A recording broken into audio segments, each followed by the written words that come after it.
So, Tom Regan di enw I a dwi'n Pennaeth Nyrsio i'r lleoliad canol yn yr uwchadran iechyd meddwl ac anableddau dysgu. Dwi wedi gweithio yn y maes iechyd meddwl ers dros 20 mlynedd. I ddechrau, o'n i'n gweithio fel advocat I pobl efo problemau iechyd meddwl oedd yn yr ysbyty lle. Ac wedyn nes I wneud fy ngyrfa fel nyrs a nes I weithio yn y gorllewin yn yr adran acute a wedyn nes I mynd I weithio ar y gymuned yn Ynys Môn. Ac wrth gweithio fanna nes I weithio I fyny I rheolwr tîm a wedyn y rheolwr sir ac ges I fy nofyn I fynd I weithio drosodd yn Conwy I ddatblygu'r gwasanaethau yma ac mi oedd hynny yn llwyddiannus iawn a dyna sut nes I ddod I weithio mewn rôl mwy senior yn yr lleoliad canol ac wedyn dod yn Pennaeth Nyrsio mae'n siŵr ryw 2 flynedd yn ôl rwan.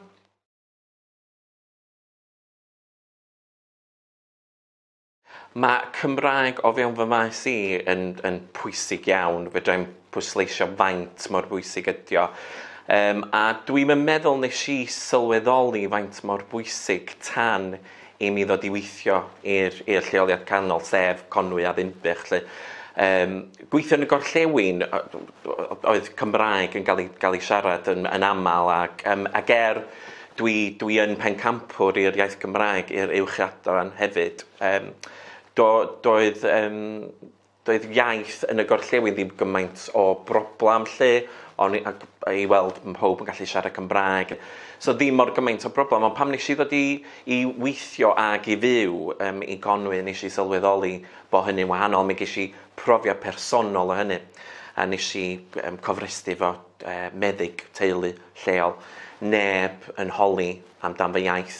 Ac nes I ddim cymeryd llawer o sylw am hynny tan a es I weld y meddyg lle, a nes I weld sawl meddyg, bob tro'n gofyn na I weld pwy bynnag meddyg a bod angen cael yn gweld yn sydyn lle ddim eisiau disgwyl bod gen nhw, do'n I'm yn gweld nhw am ddim byd mawr lle. A un diwrnod nes I mynd I weld y meddyg I gael ail-wneud prescription ac oedd y meddyg yma'n Gymraeg ac oedd o'n profiad hollol wahanol I fi, o'n i'n teimlo fel oedd o ddim mor fformal, oedd o'n haws siarad, a fel dwi'n deud, oedden ni ddim yn trafod wbath bwysig iawn.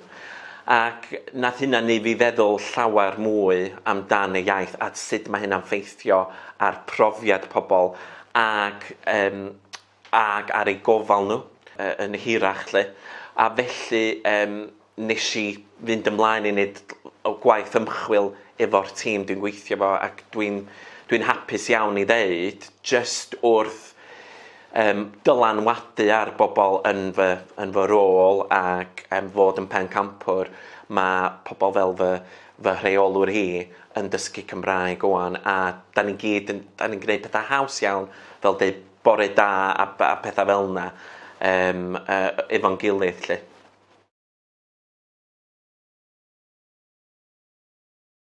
Mi fedrai drafod, mi eisi gyfarfod ynglyn a nath yr adran Cymraeg yn y bwrdd gofyn I fi fynd I gyfarfod efo pobl oedd wedi profiadu y gwasanaethau iechyd weddol yn enwedig. Ac yn anffodus, weithiau mae pobl angen mynd allan o leoliad oherwydd ella does na ddim gwlaen neu beth felly. Dyna ddim yn digwydd yn aml iawn.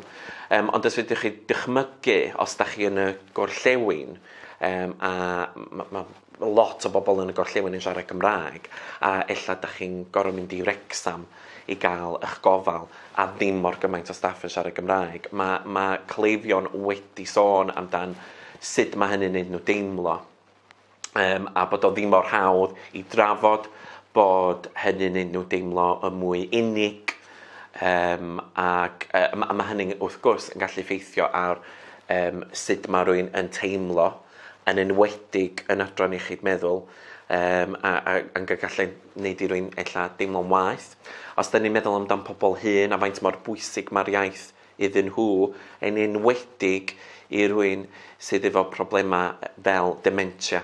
So, dyn nhw ddim yn gallu cyfarthrebu yn y ffordd arferol, neu rywun efo anablaeth dysgu fel enghraifft. Mae hynny yn cael effaith mawr arnyn nhw ynglyn â'i iaith.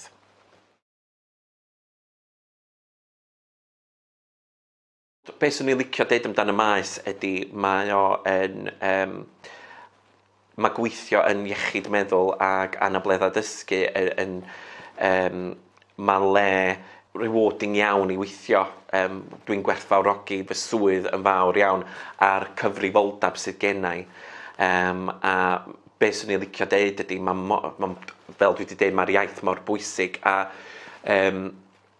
swn i'n deud wrth unrhyw bobl sydd yn gwylio hwn a meddwl amdan cael maes, Nyrsio, neu beth bynnag, yn enwedig yn iechyd meddwl, i aros yn Gymru am bod, os da chi'n siarad Cymraeg, mae gennych chi wbeth werthfawr iawn i ddechrau fo, heb sôn amdan sgiliau eraill, i ddod i'r adran.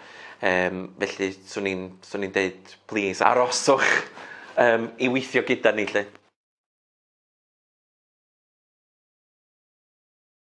Ynglyn â myrfyrwyr, y cyngor swn i'n rhoi ydy beth sydd yn bwysig amdan weithio'n iechyd meddwl ydy sut mae rhywun yn ymddwyn, sut mae rhywun yn gweld iechyd meddwl.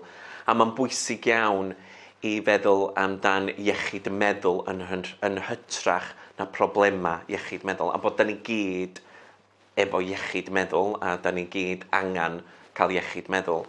A felly, di iechyd meddwl ddim yn rhywbeth sydd yn digwydd i pobl sydd yn mancw. Mae o'n digwydd i ni gyd. A mi fedra ni gyd gael diffygion oherwydd bywyd. A felly, dyna beth swn i ddeud sydd yn bwysig i gofio hynny, lle.